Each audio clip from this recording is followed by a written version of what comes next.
đây bà bột ở khnéนี่คือเจตกรรมเพียบได้យើងធ្វើការវាយមងបងប្អូនបាទអញ្ចឹងចំពោះបងប្អូនប្រហែលអ្នកដែលធ្លាប់វាយមងដូចជាខ្ញុំអញ្ចឹងណាបងប្អូនធ្លាប់តែឃើញវីដេអូខ្ញុំដាក់ក្តាមរងងាវភក់រកខ្យងមកវាយបាទចុះសមុទ្រចុះអីអញ្ចឹងទៅតែនៅក្នុងវីដេអូនេះប្រកាសជាប្លែកបងប្អូនអើយបាទគឺយើងបានមកវាយមងវិញម្ដងបាទគឺថាបានត្រីច្រើនខ្លាំងមែនតើបងប្អូននេះមកមងនឹងសឹងថាពុនតែម្ដងណាបងប្អូនបាទរែកពុនណាគឺថាវាច្រើនមែនតើពីព្រោះថាតំបន់នេះមិនសូវមានអ្នកណាធ្លាប់ស្គាល់ធ្លាប់ដឹងអញ្ចឹងណាបងប្អូនបាទដល់អញ្ចឹងខ្ញុំមកវាយនេះគឺវាយនៅកន្លែងថ្មងតែម្ដងបាទគឺមកមងនឹងសឹងថាបងប្អូននៅរកកន្លែងចាប់សាច់មងអត់ឃើញហើយថ្ងៃហ្នឹងយើងវាយតែ1ម៉ោងទេណាបងប្អូនដោយសារតែយើងមកហ្នឹងរៀងរសៀលដែរហើយដល់អញ្ចឹងយើងដាក់តែ1ម៉ោងទៅយើងដោះអត់តាន់អញ្ចឹងណាហើយចំពោះទីតាំងកន្លែងដែលយើងវាយហ្នឹងគឺនៅក្បែរមាត់សមុទ្រដែរទេបងប្អូនអើយបាទដល់អញ្ចឹងធ្វើឲ្យយើងហ្នឹងគឺថាវាយផងមានខ្យល់អាកាសផងគឺថាសប្បាយខ្លាំងមែនតើនៅសួស្ដីបងប្អូនម្ដងទៀតនេះគឺជាសកម្មភាពដែលយើងជិះម៉ូតូបាទបណ្ដោយតាមឆ្នេរសមុទ្ររហូតតម្រាប់ឲ្យដល់ទីតាំងកន្លែងដែលយើងវាយត្រីអញ្ចឹងណាចំពោះទីតាំងកន្លែងដែលយើងវាយត្រីហ្នឹងគឺយើងជិះតាមទំនប់មានដីខ្សាច់ដីអីអញ្ចឹងណាបាទជិះទៅរៀងឆ្ងាយគួរសមដែរបាទគាត់ថាវាមិនចិត្តអីហ្មងដែរទ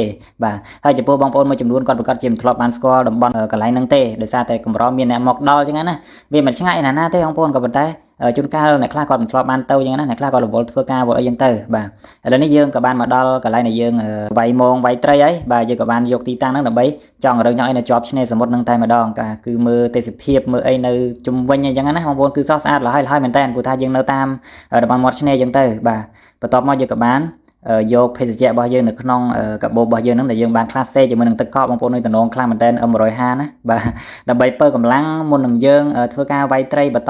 តទៀតអញ្ចឹងទៅបាទអញ្ចឹងជំនួយខ្លាំងមែនតើបងប្អូនណានៅពេលដែលយើងអស់កម្លាំងហេវហត់អីហ្នឹងណាយើងដាក់តែមកដបអញ្ចឹងទៅគឺថាយើងអា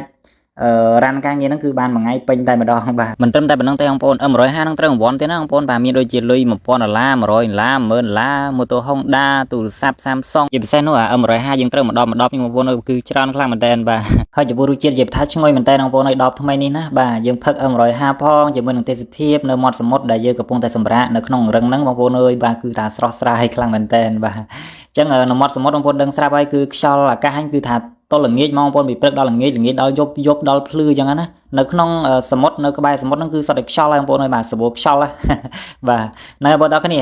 ាកុំឲ្យរ៉ាយរ៉ាប់ច្រើនពេកឥឡូវនេះយើងក៏បានយកមងរបស់យើងដែលយើងយកមកពីផ្ទះហ្នឹងបាទដើម្បីធ្វើការវាយមងតែម្ដងបាទហើយចំពោះទីតាំងកន្លែងដែលយើងវាយមងហ្នឹងបងប្អូនគឺដីសុទ្ធតែភក់បងប្អូនបាទគឺផុងខ្លាំងមែនតើបាទដោយនៅតំបន់នេះអញ្ចឹងគឺកាលមុនគឺទឹកវាសាច់គៀចពេញនឹងបាទតែនៅពេលដែលថ្ងៃក្តៅខ្លាំងអញ្ចឹងទៅធ្វើឲ្យទឹកនឹងហួតទៅលើអស់ដល់អញ្ចឹងធ្វើឲ្យរៀងនៅប្លុកកដាលកន្លែងដែលខ្ញុំកំពុងត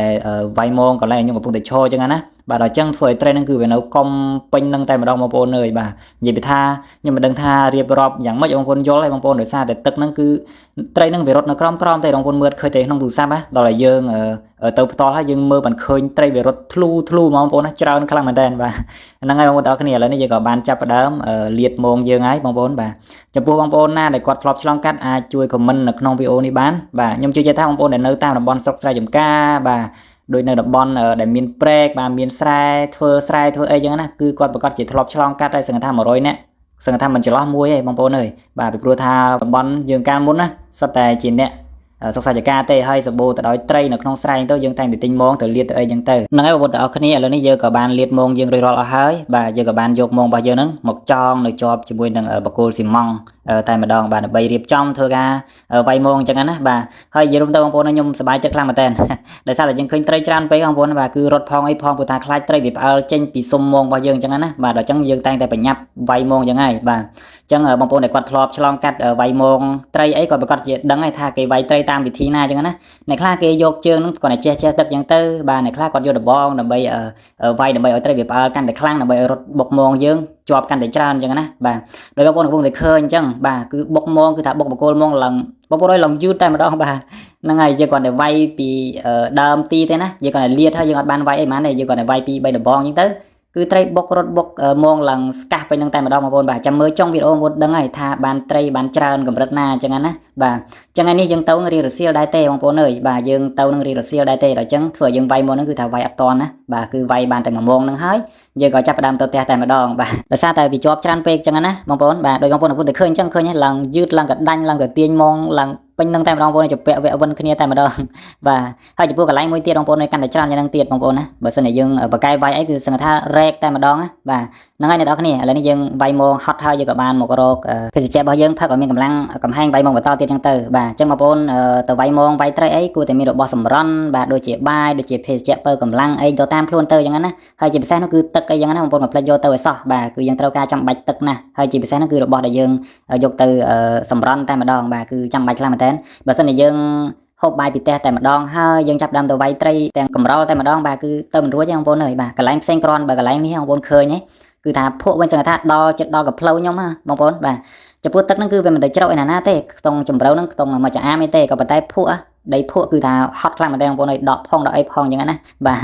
ឥឡូវនេះយើងក៏បានវាយត្រីរួចរាល់ហើយយើងក៏បានសាម៉ោងហើយបងប្អូនគឺថាជាប់មែនតើបងប្អូនណាបាទឡើងក៏ដាញ់តែម្ដងណាបាទយើងវាយតែ1ម៉ោងទេបងប្អូនឲ្យប្រាប់ទៀតដូចខ្ញុំប្រាប់បងប្អូននៅដើមវីដេអូចឹងថាថ្ងៃហ្នឹងយើងវាយតែ1ម៉ោងទេដោយសារតែយើងវាយអត់តាន់ចឹងណាបាទដោយសារតែវាជាប់ច្រើនពេកឡើងជាពាក់វគ្គវិនម៉ោងពេញហ្នឹងតែម្ដងនៅពេលដែលយើងដោះហើយគឺនៅម៉ោងរបស់យើងវាជាពាក់អញ្ចឹងទៅយើងលាតអត់កើតទេតែអញ្ចឹងយើងមានតែវាយតែ1ម៉ោងហើយចាំយកទៅដោះនៅផ្ទះទៅស្រួលចិត្តជាងស្រួលយើងដោះម៉ោងដល់ហើយចាំស្អែកយើងមកដាក់តាំងពីព្រឹកតែម្ដងដើម្បីយើងវាយបានច្រើនម៉ោងអញ្ចឹងណាដូចនេះបងប្អូនជាប់ច្រើនខ្លាំងមែនតើបាទតើស្រុកបងប្អូនហ្នឹងធ្លាប់វាយត្រីជាប់ឡើងកដាញ់ដូចខ្ញុំហ៎បាទចំពោះយើងនៅខាងសមុទ្រនេះបងប្អូនណាយើង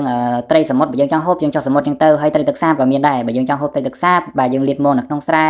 លាតម៉ោងនៅកន្លែងណាដែលមានទឹកសាបចឹងទៅយើងបានត្រីផ្ទក់ត្រីអីហូបហើយចឹងណាបាទបន្ទាប់ពីយើងដោះត្រីបន្ទាប់ពីយើងសាម៉ោងស្អែករួចរាល់ហើយយើងក៏បានចាប់ដើមទៅកន្លែងម៉ូតូដើរទៅកន្លែងម៉ូតូយើងដើម្បីយកត្រីហ្នឹងបាទយកទៅផ្ទះចឹងទៅបងប្អូនអើយនៅពេលនេះគឺពេលល្ងាចដែរបងប្អូនអើយប្រហែលខ្ទង់ម៉ោង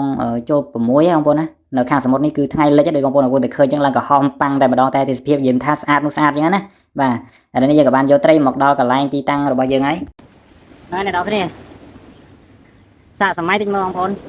បើសិនជានៅស្រុកបងប្អូនឲ្យវាយបាន1ម៉ោងអញ្ចឹងបងប្អូនហូបបានប្រហែលថ្ងៃអញ្ចឹងណាអើយដាក់តែ1ម៉ោងហ្នឹងបងប្អូនឲ្យឃើញអត់ជាប់ឡើងស្ត្រេសមកឡើងពុនណាអត់ចង់ញ៉ាំលើកវាបងប្អូនណាបាទឃើញអត់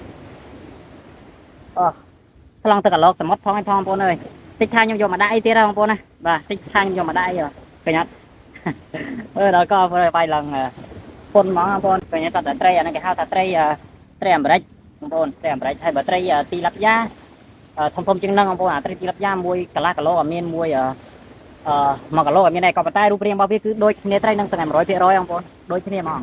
អស់កន្លះដល់ក៏បងប្អូននេះមិនយកមែនតើបងប្អូនបាទងឹតមែនតើ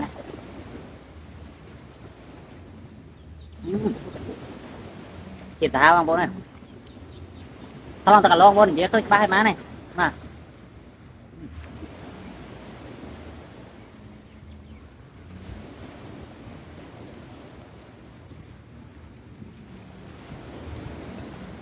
150